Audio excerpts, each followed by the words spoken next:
இலங்கை ஜனநாயக சோசலிச குடியரசின் சுதந்திர தின விழாவானது கடந்த பிப்ரவரி மாதம் 4ஆம் தேதி இடம்பெற்றிருந்தது. கொழும்பு சுதந்திர சதுக்க வளாகத்தில் தான் அந்த நிகழ்வு இடம்பெற்றிருந்தது.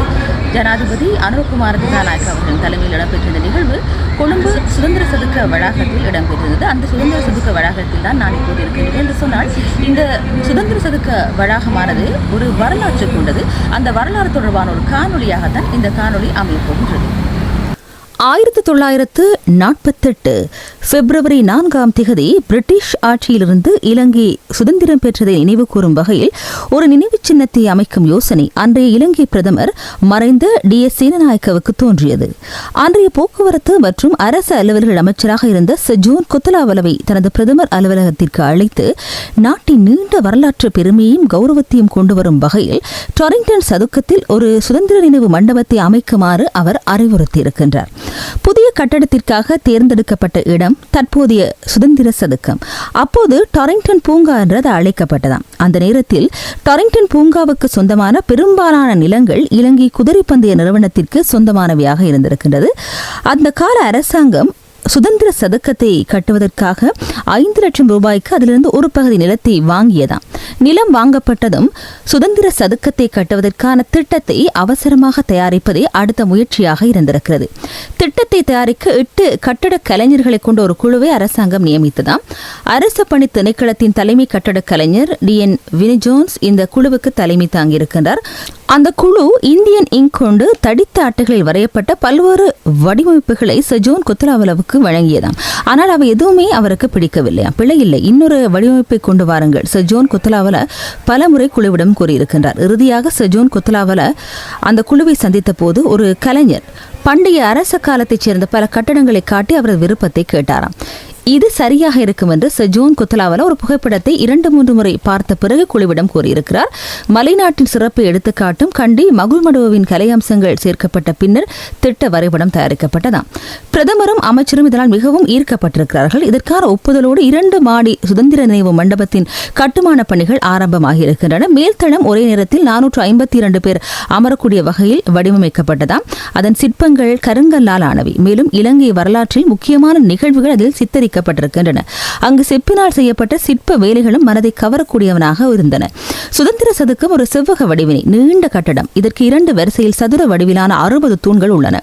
சுதந்திர மண்டப வடிவமைப்பு கண்டி மகுள்மடுவின் சில அம்சங்களை உள்ளடக்கியிருக்கிறது. உள்ளூர் கலைகள் மற்றும் கைவினைகளும் அதில் வெளிப்படுத்தப்படுகின்றன. முதல் பார்வையில் 2 வரிசைகளில் சதுர தூண்களை நாங்கள் காணக்கூடியதாக இருக்கிறது. கண்டி மரபின்படி மகுள்மடுவ மற்றும் எம்பகே போன்ற இடங்களில் உள்ள தூண்களின் சிற்ப வேலைப்பாடுகள் அழகாக இங்கு செதுக்கப்பட்டிருக்கின்றன. மேலும் கூரையை தாங்கும் கோபுரங்களின் முன்வரிசை அற்புதமானது. 2 தங்க முலாம் பூசப்பட்ட கோபுரங்கள் கூரை உச்சியில் இருக்கின்றன. முதல் பிரதமர் சேனநாயக்கவின் திடீர் மரணத்துக்கு பிறகு அவரது உலோக சிலை அமைக்கப்பட்ட பிறகு குளத்தை சுற்றியுள்ள மேடையை சுற்றி 4 திசைகளையும் நோக்கி 4 சிங்க சிலைகளை நிறுவியது ஜோன் கொத்தலாவலவின் சிறப்பு திட்டமாக அமைந்திருந்தது. சுதந்திர மண்டபத்தின் தூண்களில் உள்ள ஒவ்வொரு சிற்பமும் கண்டி மகுள்மடுவ மற்றும் எம்பக்க தேவாலயத்திலிருந்து செதுக்கப்பட்ட சிற்பங்களை அடிப்படையாக கொண்டு அமைந்திருந்தது. பெண் வடிவமான பஞ்சநாரிகதா கஜசிங்க மெருண்டா பறவை காளைகள் தாமரை மலர்கள் இவற்றையெல்லாம் நாங்கள் அதில் காணக்கூடியதாக இருக்கும். 1847ஆம் ஆண்டில் இங்கிலாந்து சந்தையில் கோப்பியின் விலை வீழ்ச்சியால் இலங்கையில் கோப்பி பயிற்சிகை நெருக்கடியில் சிக்கியது. அப்போது அரசாங்கத்தின் வருவாய் கணிசமாக குறைந்திருக்கிறது. அந்த நெருக்கடிக்கு தீர்வாக அப்போதிருந்த ஆளுநர் டாரிங்டன் சாமி கடைகள், வண்டிகள், வீதிகள், படகுகள் இவற்றுக்கெல்லாமே அநியாயமான வரிகளை விதித்திருக்கின்றார். அதற்கு எதிரான கிளர்ச்சியில் பல வீரர்கள் உயிரிழந்திருக்கின்றார்கள். அதேபோல ஒரு தேரரும் உயிரிழந்திருக்கின்றார். இப்படியாக உயிரை தியாகம் செய்தார்கள் அந்த காலகட்டத்தில். உண்மை எவ்வாறு இருந்தாலும் நமது சுதந்திர சதுக்கம் நமது மாவீரர்களின் வாழ்க்கையை முடிவுக்கு கொண்டு வந்த டாரிங்டனின் பெயரால் தான் இன்று வரை அழைக்கப்படுகிறது.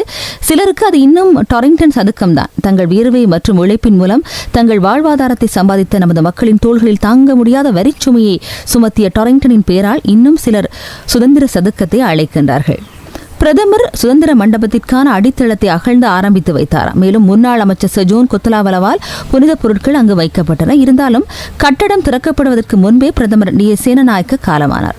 1956ஆம் ஆண்டு ஆட்சிக்கு வந்த பிரதமர் SWRD பண்டாரநாயக்க எஞ்சிய பணிகளை முடித்து 1957 பிப்ரவரி 4 நடைபெற்ற சுதந்திர தின விழாவில் சுதந்திர சதுக்கத்தை அவர் திறந்து வைத்திருக்கிறார். அப்போதைய சீன பிரதமராக இருந்த சாய் என்லாய் விழாவில் பங்கேற்றது சிறப்பான ஒரு அம்சமாக அமைந்திருந்தது.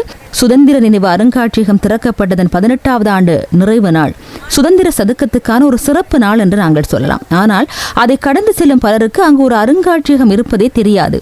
மேலும் 78 ஆண்டுகளாக சுதந்திரத்தின் விடியலை பெருமையோடு தாங்கி வந்த இந்த சுதந்திர சதுக்கம் இப்போது சுதந்திரத்திற்கான ஒரு தேசிய அடையாளமாக மாறியுள்ளது.